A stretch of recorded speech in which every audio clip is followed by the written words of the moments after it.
sukat natin. Kasi tignan nyo naman, ano na, talagang ano na siya. Talagang kupas na. So ilalagay ito natin dito. So mamaya, papakabit na natin para bukas ipacheck na natin ang diretso din sa ano, sa MBPI at sana naman pumasa. Kasi yan lang naman ang reklamo. Pati yung ilaw natin dito, yung headlight natin dito. Ayan, bumili na rin tayo ng ilaw dyan. So ito na mga boss, bibili na natin. So ayan, nabili na natin itong ilaw. So mamaya papatira na natin kayo. Okay, so okay na. Ayun. Hindi na siya hindi na siya blurred. Bagong bago na. Compare mo dun sa dati. So ito yung kabila. Puting puti rin. So okay na to. So what's up mga boss? So okay na tayo sa taillight. Okay na rito. Then okay na rin tayo sa headlight natin. Ito, pakita ko sa inyo. Ito, headlight. So okay na rin tayo. So para di sayang ang punta natin kay Sir Romer, pina-check na rin natin yung aircon kasi minsan naglolo talaga siya. So papakita ko sa inyo kung paano ginagawa ni Sir Romer yung sa AC natin.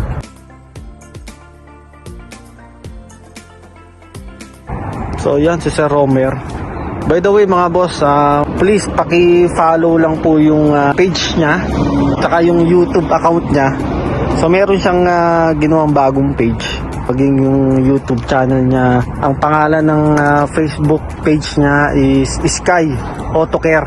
Ganun din sa YouTube. Follow nyo lang tsaka subscribe nyo si Sir Romer.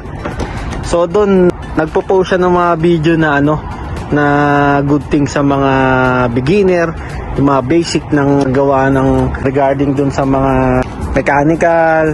So lahat. So kung sinong gustong matuto o mag-aral ng mga basic regarding dun sa pagkalikot ng mga makina, mga accessories. So follow nyo lang siya. I-post ko rin sa baba or yung link yung yung account niya. So yan, Sir Romer. So ginagawa niya na yung sa AC natin.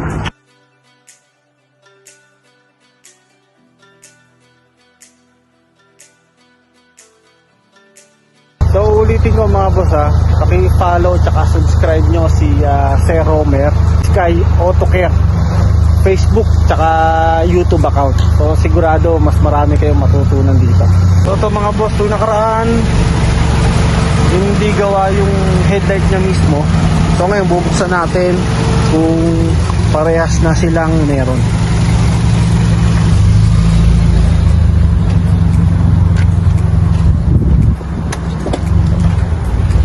Check natin. Okay na rito. Okay, pati sa kabila okay na rin pala. So yan.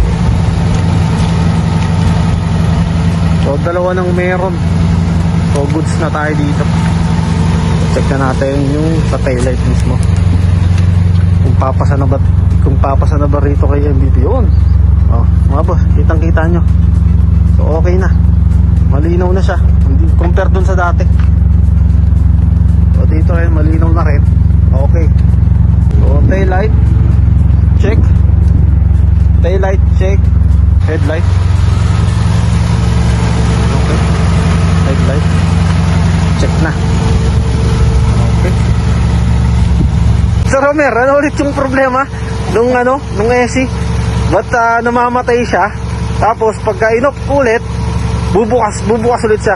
Ano yung naging problema nun, sir? Yung thermostat niya kasi ordinary na, yung hindi na original. Aha. So yung ordinary na yon minsan nagmamalfunction. Okay. Pag nag-close na siya, kahit mainit na yung hangin, hindi bumabalik yung yung spring. Kaya hindi ganun pala. nag-trigger yung compressor. Okay.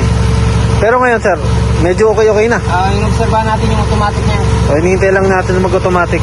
So yung palang nagiging problema. Kasi napansin ko mga boss, pag gumaandar ako, maya-maya, nawawala yung lamig niya. Kaya pina-check ko na rin kay Sir Romer. Para at least, syempre, punta na tayo rito. Medyo malayo-layo nga itong location niya. At least, puntahan na lang tayo. So, what's up mga boss? So, mission accomplished tayo. By the way, si Sir Romer nga pala. At wag niyong kakalimutan na i-like and i-follow yung page tsaka YouTube account niya. Ano nga pala yan, sir? Sky Auto Care. Sky Auto Care. Huwag niyong kakalimutan, Sky Auto Care sa Facebook at sa YouTube. And by the way, sa lahat ng mga taga Riyadh or taga dito sa Saudi Arabia, huwag niyong kalimutan pag may mga sira o pag may problema yung mga kotse nyo, itawag nyo lang kay Sir Romer. Lalagay ko yung number niya rito sa Message link na sa po baba. kayo. I-message nyo lang siya. So sir, may message About kayo sa price, mga wala bayan pong problema. Okay, so walang problema sa mga presyo. So ano talaga siya, presyong kabayan. So okay, mag-alala sa mga papagawa nyo kung mahal ba o mura. Pero presyong kabayan talaga to, Sir Romer. So yun lang. At maraming salamat, Sir Romer. May message ka, sir, sa mga kabayan natin na nandito sa Saudi o Riyadh? Free po kayo magtanong kung ano yung mga problema po ng sasakyan nyo kung magkaroon ng trouble. Bibigay ko po sa inyo yung mga dahilan, bibigay ko po sa inyo yung mga pwedeng solusyon. Tapos kung saan kayo makakatipid, doon po tayo. Okay mga boss, narinig nyo. Sir Romer, maraming salamat. Huwag niyong kalimutan, Sky Auto Care. Paki-like and subscribe. Salamat po. Okay.